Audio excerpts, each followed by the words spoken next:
Michael Savage Show contains adult language, adult content, psychological nudity. Listener discretion is advised.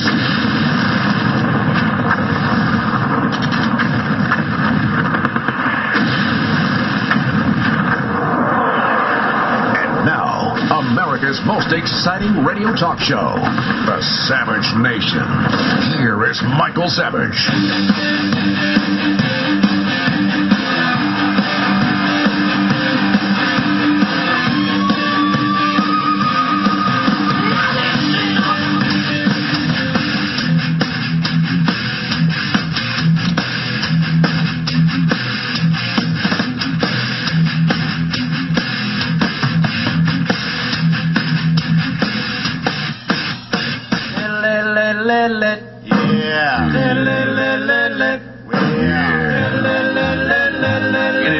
Savage Nation, it's Rock and Roll Friday. Now, since I went to Jamaica High School, because I was born in New York and have a birth certificate to prove it, and I have my mother's citizenship papers to prove that, we're going to have Donald Trump on at the bottom of the hour to talk about birth certificates and other things, and about being rich in America, and why the rich are hated by the vermin in America who are poor, and those who don't work for a living. There's nothing new under the sun. The have-nots have always wanted what the haves have attained. The have-nots who are too lazy or unlucky or whatever it is that put them on the bottom have always wanted to take from those who have succeeded through hard work. And it's no different today. Headline in the local San Francisco newspaper, the San Francisco Communical, says tax hike on rich appeals to voters. Now, of course, it's nothing but a propaganda rag put out by the lowest of the low. The paper loses about $1 million a day or a week. God knows, only know. Nobody reads it anymore. Mine was found under my doorway today, and I looked at it and I said, here we go again. And listen to the headline in this communist rag. Tax hike on rich appeals to voters. Strong bipartisan support for 1% increase poll shows. According to the poll, which was conducted by Democratic pollster Ben Tulchin, it gets better, and sponsored by the California Federation of Teachers. Now, I'm a former teacher, so it's hard for me to bash teachers. But, you know, the difference between me as a teacher and the current crop of teachers is like the difference between a Sheltie and a collie.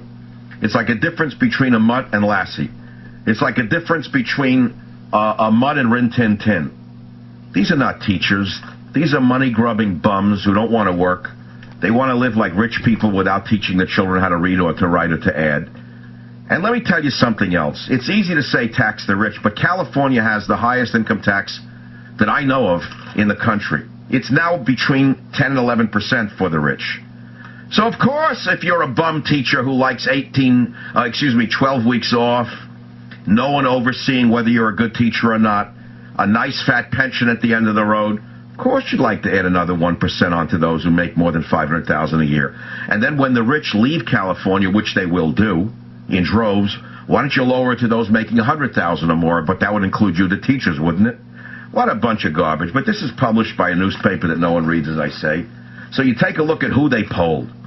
Who they polled is the California Federation of Teachers. Let me tell you something. You can straighten the budget out in the state of California without taxing the rich. Let's start by cutting off benefits to the non-citizens. Let's start by cutting out bilingual education for people who don't even belong here. How many billions would that save, Governor Brown? And now let's look at something else. As I drove into the city today to do my show, I come over the Golden Gate Bridge. Sometimes I stay in the city, sometimes I stay over the bridge. Today I wanted to be in the city. The minute you come off one of the iconic structures in America, the Golden Gate Bridge, and you come down into the Marina District, the road is broken like in a third world country. I got to tell you something. Where are the hundreds of millions of dollars that are being stolen out of the city treasury and given to the bums, the homeless, the illegal aliens, and the other bloodsuckers in this city that you can't even patch a pothole in San Francisco because the money is gone? I'll tell you something else. When an infrastructure starts to go in a city or a state or a nation, you know that the nation and the city and the state are at the end of the line. Rome was once the dominant city-state of the world. And when its infrastructure started to go, the nation itself soon fell apart thereafter. I could easily fix the streets. I could fill the potholes. Stop giving turkey sandwiches to the drug addicts in the gutter. Put them into rehabilitation centers. Get the bums off the street. Stop with the homeless services. I'll tell you something else. I drive into this beautiful city today, and I see, there's broken roads everywhere. They want to tax the rich, meaning people who work for a living. And take a guess what I see. I got to admire the San Francisco Chinese community. You know why? Because there's a place called the Unlock Senior Citizen Services. I drove by there. I saw 5 or 6 new 12-passenger vans driving the senior citizens of Chinatown around from their apartment so they can get free health care, free this care, free that care. All the vans were brand new and shiny. None of them were broken down. Their hubcaps were shiny. They were freshly washed. Where'd that money come from? Where'd the money come from for the Unlocked Senior Citizen Services? And why is it limited to people of Chinese descent, by the way? Now, it's not limited only to the Chinese, and as I say, you got to admire the San Francisco Chinese community for providing so well for their own. It's not limited to them. Take a look at every other ethnic group in San Francisco. They're cared for very, very well. And that's why the roads are broken. And that's why the potholes need filling and they're not being filled. And that's why you don't need to tax the rich. What you need to do is stop providing every imaginable service for every imaginable citizen in the United States of America. And so, therefore, as I say, if you're already paying 10.5% or 11% state income tax, there are states that charge no income tax. Florida is one. Texas is another. New Hampshire is another. Washington State is another. Tennessee is another. Where do you think the people who are driving the businesses in this state are going to go if you keep sucking them dry? You stupid morons called teachers. They're going to leave, and then who's going to be taxed? You're going to be taxed because you're going to be the only ones earning any money. But they don't see it that way. Tax the rich, say the voters. No, the voters didn't say tax the rich. It was the teachers union who said tax the rich. 1-800-449-8255. Don't call me on any of these topics, because there's nothing you can say that I haven't said better. And now on to Libya on the Savage Nation. Libya. Doesn't the word rebels have a nice ring to it? Don't you like the word rebels that the vermin in the media use all the time? Sort of sounds like James Dean in Rebels Without a Cause. All young people who came to America, discovered dungarees in the BlackBerry, and then went back to overthrow the mean dictator Gaddafi. If only the storyline were that simple. But you see, I'm not with CNN or Fox News. The storyline is a lot more complicated than that. As we've all discovered, the, quote, rebels just got through shooting our soldiers in the back in Afghanistan. And now our idiots who run this government want to give them weapons. The morons in the defense establishment now want to provide weapons to the so-called rebels who wind up using them against our own troops. Who's running this country? How do these people wind up with so much power? Who is running and ruining this country? And if you think it's limited to the idiots in the Defense Department, you're wrong. All you got to do is listen to Senator Dianne Feinstein, one of the richest women in the world, thanks to the fact that she sits on so many powerful committees, and her husband does so much business all over the world. According to the LA Times, he benefits directly from Dianne Feinstein's committee assignments. Only in a banana republic does this occur. Now, Dianne Feinstein, who was a peacenik last week, is now saying your son, that is if your son's not from San Francisco, there are no sons here, by the way, your son in Middle America should go and get killed in order to kill Gaddafi, she said. You're not going to believe what you're about to listen to. I want you to listen to clip 2 from Dianne Feinstein, ex-peacenik. How do we get rid of Gaddafi without putting boots on the ground? I see only 3 ways. One is through the International Court reportedly doing an investigation. I don't know whether they can get it done and go in and arrest him. Next. Secondly, moving him with some incentives, I gather, to another country. And the third is meeting the same fate that Saddam Hussein met. I don't know how you solve this problem. So she's calling to kill. Here is a Miss Peacenik liar through her teeth, phony through and through, makes me crazy, number 3, saying that they should go and assassinate Gaddafi. This is Dianne Feinstein, who 2 weeks ago was Miss Peace and Love. This is who's running America. Underneath the heart and soul of every phony liberal, there's a murder with a knife in her hand. As long as it's your son who has to go over and risk his life to murder the dictators. I'll be back.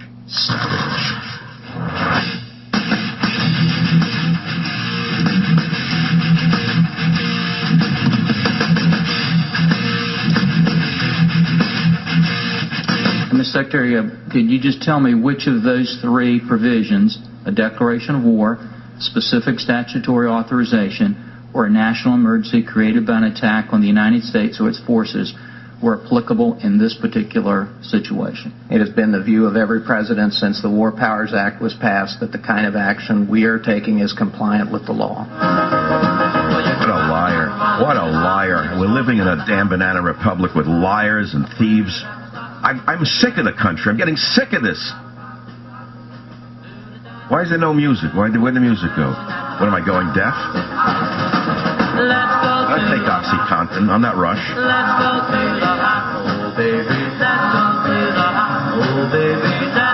I do have a head cold, but where the music go? We have a lawless, out-of-control criminal administration at every level. How's that? Does that work for you? Here's the defense secretary being challenged by a timid little guy in the media who has the nerve to finally ask the question that the media is supposed to ask, which is, where the hell did he get the right to bomb a foreign country without the permission of the U.S. Congress?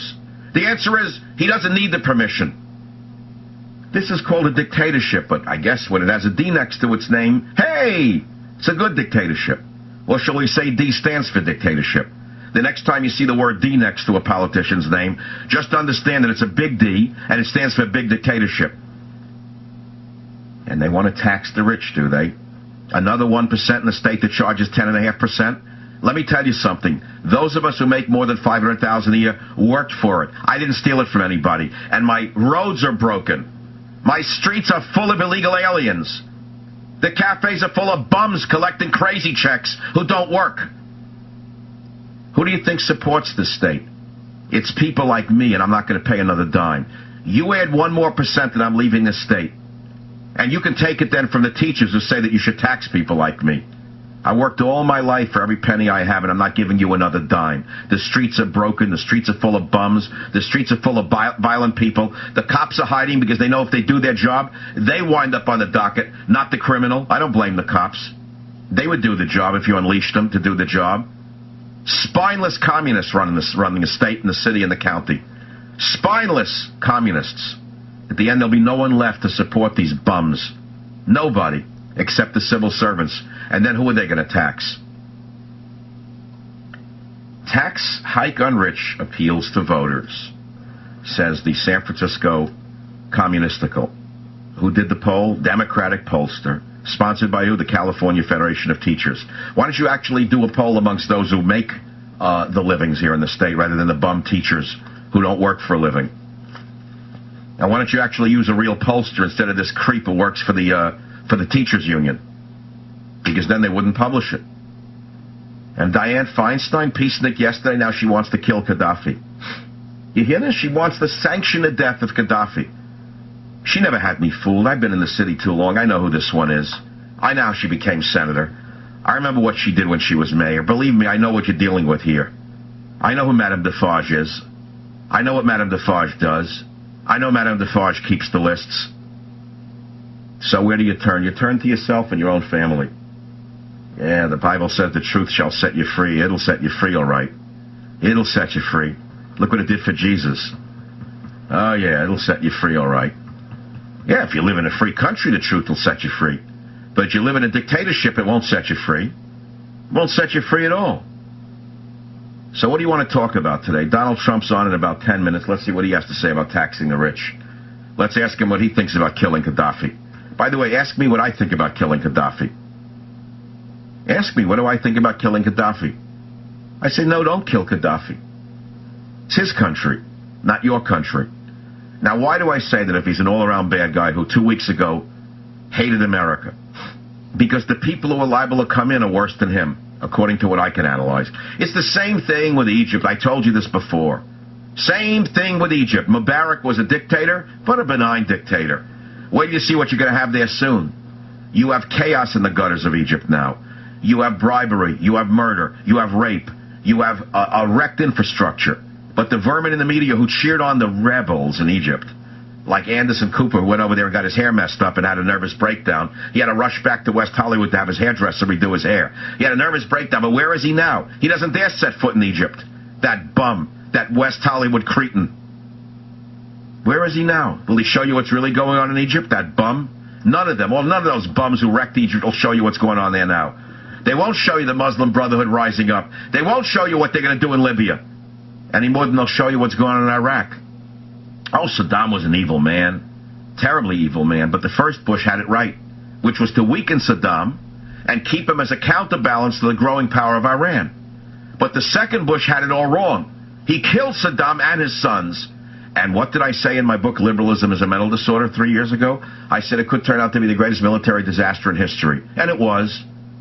That's right. An old Bushie committed the biggest military disaster in history, which was opening up a gigantic Shia empire, running now through all the land that the ancient Iranians once had. The Persian Empire is once again because of George Bush, too. So now what? Under Obama, now we're going to see the growth of a new Muslim caliphate? Do they work for them? Do they work for the enemy? Are they playing for the opposition? I'm starting to think maybe I have it wrong. My anger is misdirected because they may actually be doing the job they were put in power to do. Wouldn't make any difference if they were not or were working for the opposition because they're performing the same tasks in either case. So there it is. You wake up every day and it gets worse every day. And the hypocrisy under Obama and the criminality has never been anything like. It's like Uruguay. I feel like I'm living in Uruguay. Green energy, my behind, green energy. You make me president, I can make this country energy independent in 1 year. I would drill in our own country. I would drill offshore in California. I would drill in the slopes of Alaska. I'd start drilling everywhere. I'd open up the Gulf. It's open right now, you schmucks, you. China is drilling in the Gulf. Cuba's drilling in the Gulf. 8 or 9 nations are drilling in the Gulf. The only nation not drilling in the Gulf is the United States of America because Obama wants his cronies who are in the criminal green energy business to profit from this crisis.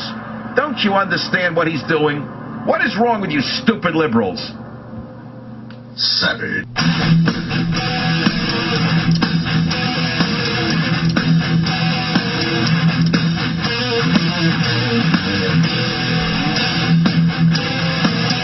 So we have a complete lack of leadership in a simple way. I mean, you look at the Drudge Report. Oil soars, highest March price on record, almost $109 a barrel. Obama's limo exempt from new green policy. 1,000 people and companies are exempt from this Banana Republic Obamacare. Foreign banks took most from the Fed during the bailout, and that guy, Barbasol Bernanke, kept the secret. The Libya-owned bank got 73 loans of your money. And here's the topper from the Wall Street Journal. More Americans work for the government than in manufacturing, farming, fishing, forestry, mining, and utilities combined. This is a socialist government. Joining us right now is a person who is the antithesis of socialism, Donald Trump. Welcome to the Savage Nation. Donald, look what's going on in our country. The one we grew up in is not the one we're living in, is it? No, it's changing rapidly, and it's changing for the worse, and something has to be done about it quickly, or we're going to have a whole different place. Donald, I open up the local San Francisco paper. Tax hike on rich appeals to voters. Strong bipartisan support for 1% increase, poll shows. And then you read the poll. It was done by the California Federation of Teachers. You live in Florida, which is a tax-free state. And you run an incredible organization, the Mar-a-Lago. Isn't it true that many, many of the wealthy in Florida are, in fact, tax refugees from other states like California? Well, it's true. I mean, very many came down from New York. They came down from other locations because Florida does have a very friendly tax area. And, you know, you can even take it to an international level when they start taxing you at a high level from the federal government. I know people, these are not people that particularly love anything. These are hardened veteran business people, and all they care about is the dollar, and maybe that's very unfortunate. But they'll leave the country in order to get tax refuge. And you're really competing now on a world basis, just like New York is competing with Florida and New Jersey and everything else. So you really have to be very careful with the tax rates, or you're going to lose a lot of great and very productive people. Donald, in the state of California, we're paying 10.5% state tax. They want to add another 1%. There is a point at which people will flee. It's interesting what you just raised. Which countries are tax havens, in essence? I don't know of any. Well, you can go to places like Switzerland, and frankly, there are a lot of very beautiful countries that really do cater to very wealthy people and corporations of very wealthy people, and people do leave. I mean, they will move around, and they're trying to find the best tax haven. And I don't say that in a negative way. I think it's something I wouldn't want to do necessarily. I'm very proud of this country. But people do leave, just like they leave New York, just like they leave, frankly, California, because California is losing a lot of people to other states. Right. Well, manufacturing has gone a long time ago because of the draconian red tape. Donald, let's talk about Libya, because it's a nightmare. He went in, it's unconstitutional, he bypassed Congress, he signed a secret deal to put in CIA operatives. Nothing he did was legal. Even his left wing admits that. And now they're saying people who were yesterday peaceniks, like Dianne Feinstein, are saying, go in and assassinate Gaddafi. It's shocking to me to look at this. They don't know what they're doing, do they? Well, the other thing is they really don't know who the so-called rebels are. I heard your show the other day, yesterday to be exact, and you were saying about the word rebel. It sounds so brilliant. It sounds so wonderful, like these are the greatest people. Well, I'm hearing they're very closely associated with Iran. I'm hearing they're very closely associated with Al-Qaeda. I'm hearing all sorts of things about these people, and you say, what are we doing? What are we doing? Because that would actually be worse than Gaddafi. If that's the case, in my opinion, it would probably be a step worse than Gaddafi. So we're spending all of this money. We're doing it because the Arab League, which is the wealthiest countries in the world, by the way, Saudi Arabia and various others. I won't get into the names because I know them all very well, and I have friends there. But, I mean, all of these countries told us to do it, and we did it. And every time we send up a missile, it's $1.5 million. We've spent over $1 billion in the last week and a half. And they have no intention of reimbursing us. They just wanted to get rid of Gaddafi. It looks like he's a lot tougher than Obama. I mean, despite the fact that we have 1,000% advantage militarily. Right. And it looks like he's driving the so-called glorious rebels back. And, it's a pretty pathetic situation. It is. It makes America look very weak, very indecisive. You and I both know from the time we were children, even though we grew up on different sides of Union Turnpike, so to speak, you never start a fight that you don't think you can win. Did they not think this through, Donald? Well, this was amazing because in the same speech, almost the same sentence, he said that we want to get rid of Obama, and then he said, but we'll do nothing to get rid of him, right? So he turns out to be a lot tougher cookie. But if you think of it, we want to get rid of it, but we don't want to do anything to help the regime change, right? And I was listening to this speech, and I'm saying, am I hearing correctly? You either want to get rid of him or you don't want to get rid of him. I mean, the truth is we don't know what we're doing. When you say we, you mean the administration seems to be talking about our leaders. They're taking it a day at a time. Donald, they seem to be doing this on the fly. They lurch, they jerk. According to what I've been able to discern, Obama himself was not even in favor of military action, nor was Gates. It was conducted by Hillary Clinton, Samantha Powers, and Miss Rice, who decided to go to war against Gaddafi without much thought about how to go about doing it. What kind of leadership is this? The answer is... They didn't know, very importantly, who we're fighting for. I mean, they thought the rebels were these glorious, wonderful people, and then now all of a sudden they're getting reports that 3 years ago they were shooting at us in Iraq, and they were fighting us, and, it's just inconceivable. And now it looks like it's a war that, frankly, Gaddafi might end up winning, and we may be afraid to get rid of Gaddafi. I think they're finding out things about the rebels that are so bad that they're afraid to get rid of Gaddafi because they think the rebels are going to be worse. And Donald, there's no... See, but you have a show where you can say to people who are stupid, you're fired.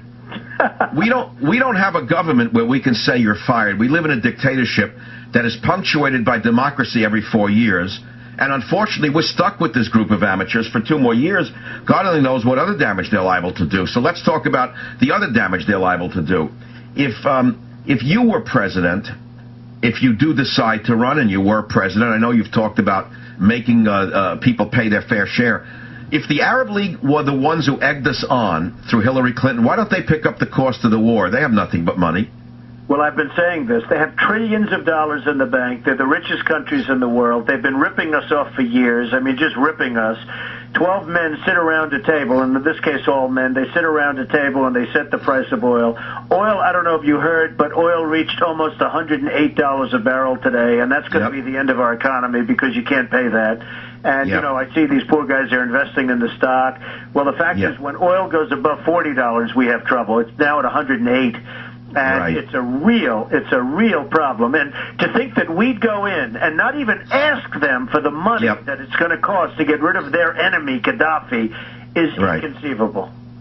Well, it's the same with every other military venture. We've talked about this on the show before, Donald. We spent, $3 trillion liberating the Shia of Iraq? And they're sitting on one of the largest oil reserves in the world? And Bush never demanded reparations in the form of free oil? What's that all about? Well, you know, the most interesting thing of all is Iraq, because we went in, we hit somebody that, frankly, we could have gone after the people that really, you know, the terrorists didn't come from Iraq that knocked down the World Trade Center. They came from other places. Namely, if you look, they put their families on the plane. You know where they headed? Back to Saudi Arabia. Right, they came from Saudi Arabia, of course. They headed back to Saudi Arabia. They didn't head to Iraq. But regardless, so we got stuck in this war. We've spent $1.5 trillion, $1.5 trillion. We've lost thousands of great people. We have people walking around with one arm and one leg all over. And what do we have? The minute, and I said this last night on Bill O'Reilly's show, within 15 minutes after we leave, Iran, because we have so denuded and weakened that, you know, for years, for hundreds of years, they'd be fighting each other back and forth. We have so denuded Iraq that within minutes after we leave, they're not going to mess when we're there, but once we leave, we're not going back because we don't have the heart to go back after that mess after so many years. Iran is going to come over, take over Iraq and the oil fields. And by the way, you just said it. People don't realize this. The second largest oil fields in the world after Saudi Arabia. So Iran is going to come in, they're going to take over the oil fields, and all of those people will have died in vain because that's what we're going to get. We're going to get that. So what I said last night, very simply, if I know, and I know for a fact, Iran is going to come up, they probably won't even have to fire a shot because if you look at what's happening, they're getting along very well with the so-called leaders of Iraq. I don't know if you see what they are the leaders, but it's look, we toppled the Sunni leader who was the monster Saddam, who kept the Shia population under control through terrorism, frankly. And he killed terrorists, by the way, Saddam. That's exactly right. He was actually he was our best friend. Saddam was our best friend, and everybody knows that. Well, I will say this. He killed terrorists. You didn't have terrorists in Iraq. He used to shoot them. He used to kill them immediately. Now it's the Harvard of terrorism. You want to become a terrorist, you go to Iraq. Here's the point. You go, you take, if we know that Iran is taking over the oil, and we know that's going to happen, we should take the oil, and we should stay there. You know, in the old days, when you fought a war, you took over a country, you fought a war, you won. We fight a war.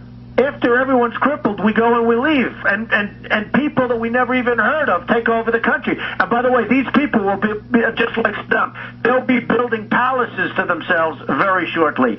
It is unbelievable. So, what I say, second largest oil fields in the world.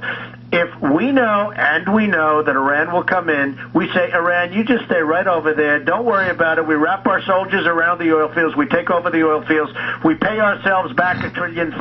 We give some money to Britain. They spent plenty. And others that helped us. And we also take care of Iraq. We give plenty. There's plenty for everybody. They have $15 trillion worth. I don't know if you know this. $15 trillion worth of oil underground. There's plenty to go around for everybody. Well, I agree with you on that. This was a blunder of Bush, not of Obama. But now Obama seems to be making the same type of blunder on a smaller scale in Libya. And I don't know who advises these people is the issue. What about drilling in America? I am a conservationist. I have been all my life. I have the bona fides for it. I don't want to have to reiterate them, Donald. But there comes a point at which you have to drill, and drill. We can drill in the Rocky Mountains. We can drill in the Alaskan slope. We can drill off the shore of California. Would you agree that we're not drilling sufficiently for our own needs? Well, in many ways, we're not drilling at all. I mean, these people that are trying to go back into the Gulf, they're having a hell of a time getting back in there, and they're just now getting certain clearances, and nobody knows what took so long. We should drill all over. I mean, we should drill. I've gotten many environmental awards. I'm very environmentally conscious. I have gotten so many awards and people don't know that about me. But we should drill. We have to drill. And you can drill in a very responsible manner. The other thing we should use is coal. We have more coal than anybody. We should use coal. Now, I don't know, when they use the word clean coal, I don't know if it's perfectly clean, but when you look at what's happening in Japan, all of a sudden people are changing their mind to nuclear, and I'm not sure I blame them. Absolutely. That's absolutely right. There is low sulfur coal plant. There are low sulfur coal plants that are being shut down as we speak. They're perfectly fine and very efficient. Donald, you do business with a lot of folks all around the world and in China. You've told the show, you mentioned on the show that the Chinese laugh at us for the foolishness of our leaders. Is it that they're naive, or is it they're just simply bought and paid for, in your opinion? Well, I used to think that they were, frankly, naive and or stupid. I don't know which is the better word to describe it. But I actually think that if you go down to Washington and you try and get a lobbyist, and then you say, we want a lobbyist against, let's say, OPEC, maybe you can get some guy that just graduated from college, but for the most part, they're all taken because OPEC has them all. I mean, they have so many lobbyists, it's incredible. China has so many lobbyists. So I really think that the lobbyists have a lot to do with it. They go in representing China, they go in representing OPEC, and these politicians are like, they don't want to mess around because they have fundraisers. The lobbyists give them big fundraisers for their little political campaigns. It's hard to believe. And what I told you last time, and I say it again, because it happened recently. I know the people of the world. I know the very rich people of the world. Many times they buy apartments. I sold one recently for $33 million. I sold one for $40 million. I sell a lot of very wealthy people apartments. Okay, so I get to know a lot of people. People from other countries cannot believe how stupid our leadership is. They cannot believe, and by the way, I don't hold it against the other countries. If China can get away with what they're doing with the manipulation of their currency and everything else, I say my hat is off to you. There you go. But it's hard to believe, and the people that I know, now they're not as open with me now because they're hearing I'm considering running. They're saying to one of them, oh my God, I can't believe I told you all this stuff. I had no idea you'd ever do this. But they say to me, previously, we cannot believe that you guys allow us to get away with it. And then they all laugh, and everybody laughs, and everybody's having a good time, but they can't believe it. And then the president of China that just rips us off, we give him a state dinner at the White House fit for a king, which of course he is, essentially, but we give him a dinner honoring him at the White House instead of saying, folks, there's not going to be any dinner. And we have such power over them. What a lot of people don't realize, we are rebuilding China because they're doing so much. They made $300 billion. They're going to make more than $300 billion on us. Let's call it profit this year. $300 billion. In addition to that, they're taking all our jobs. They're making all our things. The funny thing is, then they take all that money and they loan it back to us, and we pay them interest. So with the right thinking in the White House, that could be reversed so quickly your head would spin. And believe me, and I know something about this, believe me, we have the cards. They don't have the cards. Well, Donald, if you do decide to run for the presidency, I will nominate myself to run the Environmental Protection Agency, which I would eliminate within the first year. Because I have the credentials to do so. And believe me, nobody wants to protect the airs, waters, and places better than me. I've been doing it most of my life. Donald, please stay with us for 5 more minutes because I want to get 1 or 2 questions in from around the country. You got another minute for us? I will do that, Michael. Donald Trump on the Savage Nation. I'll be right back. Savage. Eddie, my love, I love you so. I want it for you. It is the Rock and Roll Friday on the Savage Nation show. Whatever. Can you play the music again? It always dies out the minute I say a word. And now you kill it. Welcome to the program. We have Donald Trump waiting on the other line from Mar-a-Lago. Donald, welcome back to the Savage Nation. Always a pleasure to have you on the program. Donald, you are in Florida at this time? I am. Before, we have almost no time. I want to ask you something. You heard my show yesterday, and we talked about it, and you said I'm a man of practical nature. I don't know how you put it, commonsensical or something to that effect. I said you are a man of great common sense. Did you hear my comments that when I was a young kid, grew up over there on the other side of the Union Turnpike, I go to work with my dad on Saturdays, and he would say to me, no radio, because we got to go to work. He said, you got to get serious. He didn't even want me to listen to the radio. Right. I'm mentioning it. It's kind of jokey in a way, but, your dad was a very successful real estate developer himself, and, of course, you went way beyond him. Were you trained from a young age in the business? Did he take you to work in his world? Michael, I watched my father, and my father was a builder in Queens and in Brooklyn. And he built houses, and then he built some apartment houses and things, and he was a really good builder. And I watched him, and I learned two things. Number one, I learned a little bit about negotiating, and I learned lots of different things about real estate. But I also learned, you know, he's a very hard worker. He'd work all the time. He loved it. Right. And he was a happy man. And I saw that, gee, you can work really hard and be happy. And that was something I actually learned from my father. Isn't that so? That's probably one of the greatest gifts a man could give his son, because the ethos in America is the opposite, which is that work makes you unhappy, and gambling, for example, I shouldn't say it because doing nothing makes you happy. It's crazy. I myself am a 7-day-a-week guy. Otherwise, I get bored to death. Well, there's something nice about it. I mean, there's something great about achievement. There's something great. And this country has really lost a lot of that spirit, and we have to get it back. Well, I hope you do decide to run, not just because I've gotten to know you and I think that you're a sincere guy, but because America's in very deep trouble. We don't have sincere men who can lead us out of this swamp we're in, Donald. And many people are saying we need a practical guy who's a businessman, who has compassion, who can save us. And I really do hope you run, Donald, truthfully. Well, I'm really thinking about it. I'm going to make a decision by June, and you may be pleasantly surprised. I just hate what's happening to this country. We're not respected. We're not successful anymore. And at this rate, I will tell you, we will not be a great country for long. So I am giving... All right, I'll tell you what. In that regard, if you do run, I want the FCC, not the environment, not the EPA.